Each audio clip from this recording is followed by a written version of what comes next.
ndichakubatane ruoko rwangu usaora moyo nokuti ndiri Mwari wako kwese kwaunoenda ndichafamba newe.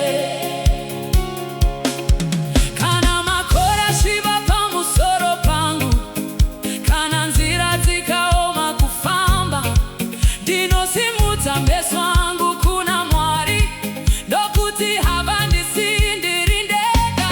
Usatya, tindewe, ndizvo zvinotaura Jehovha.